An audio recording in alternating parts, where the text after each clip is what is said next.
Back in live with you tonight, John in Focus, and thanks for staying on. Ahead of the beginning of its policy conference this Friday, the ANC says it is hoping to forge ahead with interventions that seek to change the structure, system, institutions and patterns of ownership, management and control of the economy in favor of all South Africans, especially the poor, the majority of whom are African and female in particular. But the proof will be in the pudding for many South Africans who expect bold and urgent interventions to grow the economy, create jobs and fight poverty as well as homelessness among many dejected citizens. Joining us now to share the party's hopes for the outcomes of this policy conference is the head of the party's Economic Transformation Subcommittee, Mmamoloko Kubayi. Ma'am, good evening, and thank you very much for your time and for joining us tonight here on In Focus.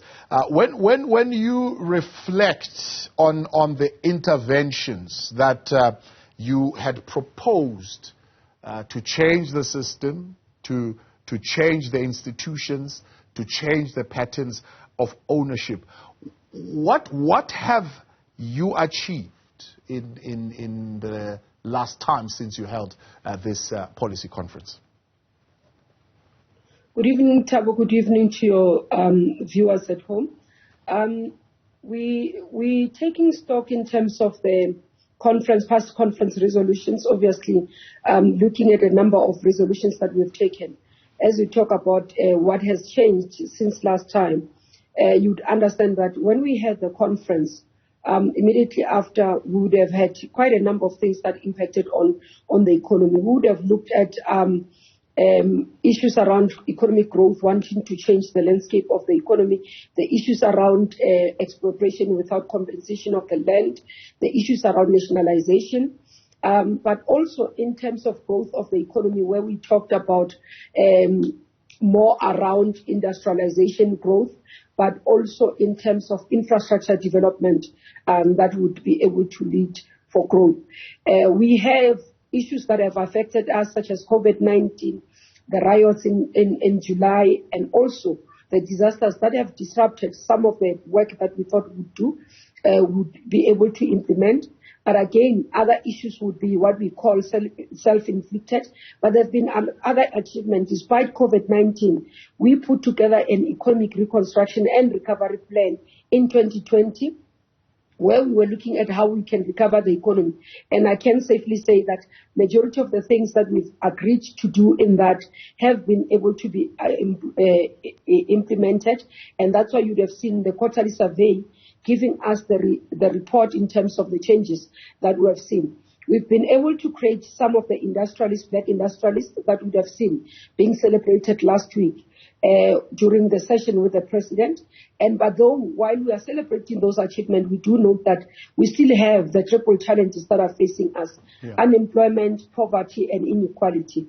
So there has been movement in terms of ensuring that we can be able to achieve a level of implementation on the resolutions around energy, where we have agreed that we'll fast track the paces in terms of implementation of the IRP 2019 that we implemented. Was initially said just implement the IRP. We reviewed it and we started implementing, and we do acknowledge that in terms of energy we need to review that.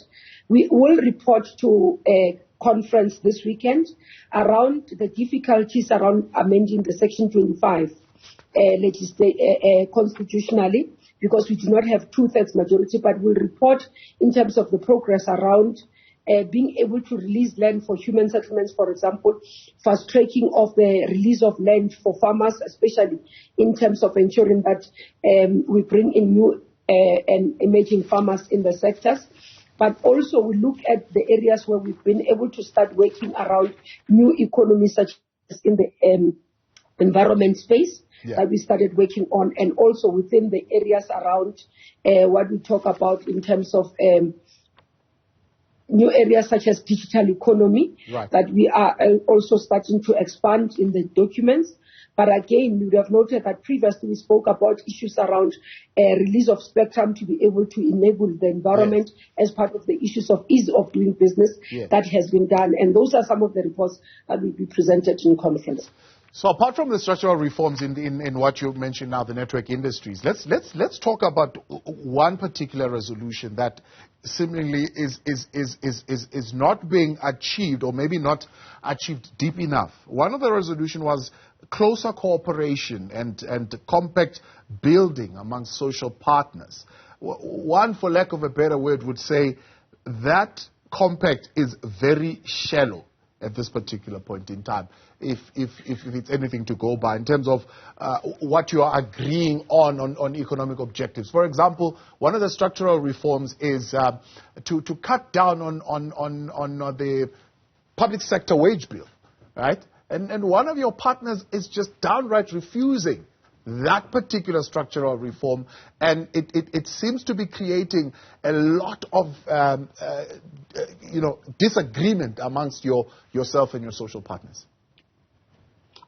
Look, there are quite a number of things that we agree upon. Maybe let me start with this issue of social compacting. Yes, the resolution says that we must develop a social compact. And when we did the ERRP, the Economic Reconstruction and Recovery Plan, we actually did a social compacting in that. But there were quite a lot of weaknesses, and that's why the President has asked us to go back and review the social compacting. In the document, you note that we are upfront and upright, saying these are the areas of social compacting. So commitment, because we understand that this is an equal partnership. So labor, we are saying to them there are areas that we'll have to commit to. For example, issues around ensuring that they commit to just transition, while we understand that it can be at the expense of workers. They must commit in terms of the work around investment of their pension into infrastructure, for example. We're saying to businesses, in terms of the proposal in the document, that business needs to be able to commit in ensuring that also they do not participate in corruption, but they are also able to support in terms of labor markets to be able to comply with labor laws, and also in terms of just transition, they support that. But again, we look at government's responsibility in ensuring that there's a conducive environment for everybody to function. Communities, we are reflecting in the document that communities must assist us so that they protect the infrastructure, because we are seeing damages of infrastructure in communities, but also blow the whistle on corruption. So there is explicit explanation of what needs to be done in terms of what you talk about the social compacting work in the document. Now, when we talk about issues of structural reform, there are quite a number of structural reform that we have committed to and we have implemented, including one in terms of reducing of the water license application times that has been implemented to below 90 days. The issues around EIAs have been implemented. I spoke about the spectrum issue. And then on the issue around the wage bill, the issue here was that the wage bill must be affordable by the state. So it shouldn't be a burden. And when we look at what Minister Odongwane said in February, you'd see that this is one of the areas that is being contained. It doesn't seem to be a threat to the fiscus currently as we speak. So I do believe that we do not have a crisis in this area, and it will be something that is able to be addressed. Part of the issue that we are looking at state, and we look at the document, which is not within the economy, but around governance. It talks about the capacity of the state, but being able to have the right skills and the right people at the right place. There is a view that majority, we do have quite a number of employees in government, but we do not have the technical skills that we need in the areas where we need. For example, in my department, the belief is that you must have actually more than 80% of the people there being the ones that are technical rather than supporting and administrative staff. So the issue around structural reform, we continue to agree, and we have been able to implement them as the ANC-led government. Yeah. Let's talk then about one of the other areas. You've already mentioned restore energy security, which I don't know. Are you saying you're going to be presenting to conference that you've achieved that? One would say, I suppose, looking at what we have seen in the past week, almost reaching stage 8 at some point, where Eskom was saying it was a possibility. We didn't reach there, but it was a possibility. One could certainly not say you can report that you've achieved energy security at this point. No, I didn't say we have achieved energy security, Thabo. I said we have achieved what was requested in terms of implementation of the IRP. The ESCOM issue and the load shedding and the energy security remains one of the issues that we are worried about. Actually, this is one of the areas I believe personally that we'll see a lot of delegates taking interest in, because this is not something that they relate from a third party point of view. They would have been affected personally, either in terms of their households or as individuals in terms of running businesses and in their workplace. So we do believe that there is quite a lot of discussion that would happen. What we are taking through is part of the issues where President has reported to say this is what we will do in intervention around ensuring that we bring to a halt the issues around load shedding. And this as well, I understand or I believe that will be part of the discussion where delegates will ask us whether the intention of government is it to privatize ESCOM. And we'll give feedback to say it's not the intention of government, because part of the issue over time, as the last conference has mandated us, was around the issue in terms of ensuring that the generation side of it, in terms of renewables and doing away or reducing the carbon emissions, needs to be implemented. It's part of our resolutions, and therefore part of what we are doing, that's why we spoke about separation of ESCOM into 3 entities. One in terms of generation, that we can be able to have private players into it. The second one being in terms of transmission, which we can't afford to have private players, because this you can't want to expose the people who are depending on connecting to the grid, having to depend on a private person. And distribution, because obviously some of the municipalities already are involved in the distribution side, it will assist even to expand that side in terms of ensuring that various players in terms of municipalities are able to play in that side. Then what we will bring as well is the discussion. We would have noted the President speaking about energy company number 2. The rationale around energy company number 2 is that, one, we learned as government that we put all our eggs in one basket, which is ESCOM. And when the difficulties reached at ESCOM, we had no alternative. And remember, in terms of the constitutional obligation, government has to provide basic services to the most vulnerable in terms of its developmental agenda. So we found ourselves not being able to fulfill our responsibility in terms of developmental agenda. That's why part of what we are saying is that ESCOM or energy company number 2 should be established so that we diversify, but we also deal with the issue where previously as conferences would have pronounced on monopolies, that in sectors we should discourage monopolies and allow for competition. And we're saying even if they are both state-owned entities, they should be able to compete, but allow us to be able to provide services to the most indigent and most vulnerable of our society. And that's the rationale. And we're hoping that one of this discussion, or some of this discussion, will find resonance and delegates will support, so that we're able to have resolutions come December on them. More on the proposals around the transformation of the economy with the head of the Subcommittee on Economic Transformation, Mmamoloko Kubayi, when we continue next. Stay with us. Welcome back. Thanks for staying on. Still with the head of the Subcommittee on Economic Transformation, ahead of the ANC's policy conference, where 2,000 delegates are gathered and will be thrashing out some of these issues as far as moving the economy and growing the economy further than the 2-3% that we have been seeing, which is supposed to, of course, be a little bit higher than that to be able to create the kind of jobs that we need to get in this country, with unemployment now sitting at well over 50%.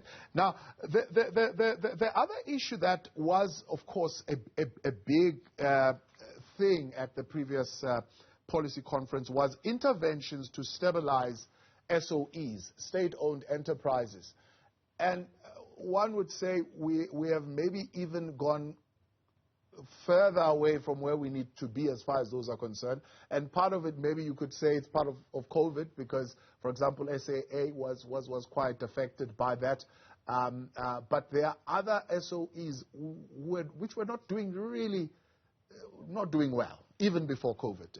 And they are now even better off. I mean, there's some work being done at PRASA, there's some work being done at Transnet, but they are still just not where they need to be. Partly others would say is cadre deployment, partly others would say is lack of capacity to lead. What are you proposing? Firstly, Thabo, one of the difficulties sometimes I have is to explain that we have almost around 700 state-owned entities. And sometimes in the public domain, we are basing the discussions on at least 4 or 5 of them out of the 700. Now, yes, it's understandable because they've been on our face because of wrongdoings. For example, in human settlements, I have about 6 entities. I can tell you that we've stabilized them. We've appointed the majority of them, almost all of them, boards. They are fully functional. They are functioning. They're working. We've got executives who are now filling in areas where there are gaps. We will be closing. So it's those things that when you go portfolio by portfolio, you find that there's quite different experience in terms of state-owned entities. Now, while acknowledging that there are those that are in our face because they've been mentioned by state capture reports, and also what we would have seen as reports of corruption in those state-owned entities. So it's a mixed approach that I can say that, or mixed reports that I can say, yes, there are those that have regressed, but yes, there are those that are doing well. You go to entities under the science and innovation portfolio, you find excellence. They're doing quite a lot of work in terms of R&D, assisting us in finding solutions to the challenges that we are facing. So there are quite a number. You go to quite a number of entities, you'll see Central Energy Fund has been stabilized. So in many of the entities you can go under education and everywhere else, you find in quite a number of state-owned entities that are stabilized and are working.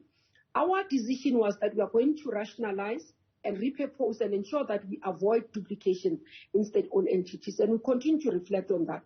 So part of the issue of what we are talking about going to this conference and hoping to be adopted as well by national conference is to say state-owned entities that do not have a developmental mandate, that we can reflect on what role they play directly to impacting on the lives of South Africans while we are spending in terms of the fiscals.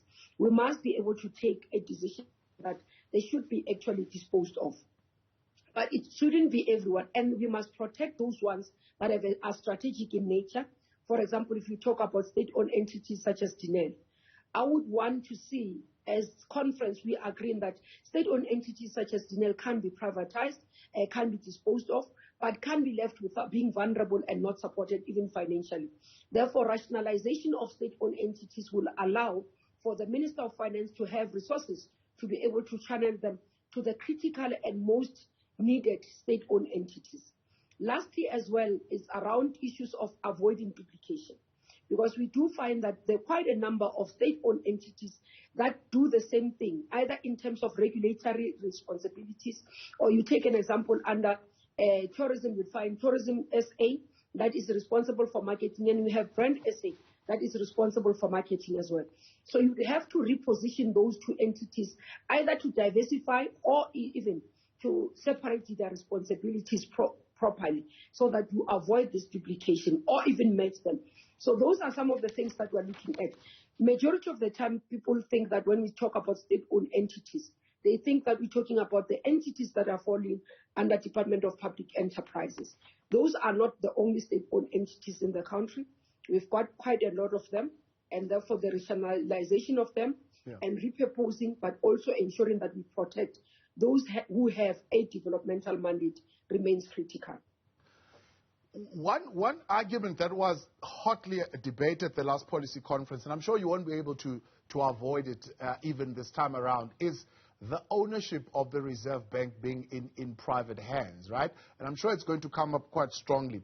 Even your alliance partners reflected on this in their Congress now recently. What do you make of this critique? They're saying institutions like the South African Reserve Bank, Treasury and the PIC and its deep influence on government and wider society have become the major drivers of deepening the socio-economic crisis in the country. In other words, in simple terms, maybe even more harder, they're saying there's been an aggressive neoliberal assault driven by these particular institutions on the new democracy. Definitely, we won't avoid the conversation around the nationalization of the Reserve Bank because it was conference resolution and therefore we have to report back. Part of the report back would be the difficulties around this area, specifically because the funding became, or the prices, when those who holds the private shares, knew that we were about to have, when they realized that we have this resolution, started demanding higher, so at the expense of the fiscal. And part of the discussions we are bringing to conference is that how do we deal with decisions that are market, what we call in companies, they will say this is a decision that is market sensitive, therefore it can't go into the public before it's ready. It protects the price. So how do we protect those? We'll bring those discussions into the conference so that we can be able to say how do we deal with such as the ANC. But secondly, one of the things that we have agreed to do is that we should be able to do a research and have evidence-based output so that we can be, towards the conference in December, have a resolution that is more appropriate that we can deal with. This in context, we currently know that we have 3 reserve banks in the world that are owned, that have private shares. What we would want to see is analysis and studying how those have transitioned from private hands to public, those who have transitioned, what has been the consequences, what are the lessons, so that we are able to utilize that as a tool to be able to respond to this matter. And this will be able to deal with it finally in the national conference. Yeah. And this one, of course, it's been topical. In fact, we will touch on it a little bit also after our conversation. One of the resolutions was to reduce the pay gaps in the private sector. This has not been achieved. In fact, despite the presence of constitutional rights enabling legislation that prevent this from happening in the workplace, there's this continuation of this gap, 23 to 35% in terms of gender pay gap. What do you think is undermining the country from being able to advance this key developmental program? Yes, we are reiterating the importance of closing the pay gap, but also ensuring that there's equal pay for equal work. Because we do find that there's still issues. I mean, President yesterday spoke about the issue of Bafana Bafana and Banyana Banyana. Two national teams, but not paid the same. And those are some of the issues that are being raised in the conversation. Part of the reason why we believe that the social compacting is critical is because we would want all social partners to also commit in this. We're urging that in terms of business to be able to commit to ensuring that we close the pay gap, but we also ensure that there's equal pay for equal work. Yeah. Universal income grant, that is certainly going to be strongly on the cards. What are you proposing there? And reflecting on, of course, the needs in society currently and what is viable and what is sustainable? On the basic income grant, we do note that we can't avoid the basic income grant because we've seen the responsibility of how it has been able to cushion families to live below, so that they are not living below poverty line during COVID, where people received 350. The discussion would be what are mechanisms to be able to fund this and discuss. Treasury has been able to say to us it might be unaffordable. People have been proposing that we must look at VAT or we look at basic income, the income tax. We are saying we are not supportive of those two tax mechanisms because they will continue to be a burden on the ordinary South Africans, especially workers and the middle class, which is already overburdened with what we call in terms of their responsibilities and their liabilities.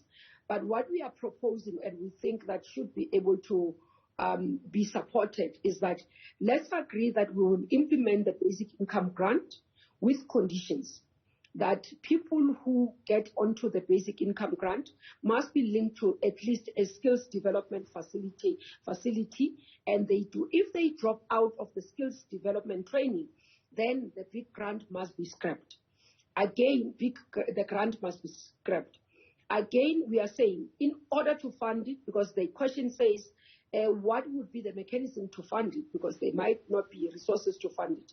And we are saying we must be able to explore the option of wealth tax so that we can be able to fund big. And those are the discussions that we are having. But we believe that it shouldn't be something that does not have an exit. We believe that anyone who gets into it, there must be an exit strategy for the people who are on basic income grant.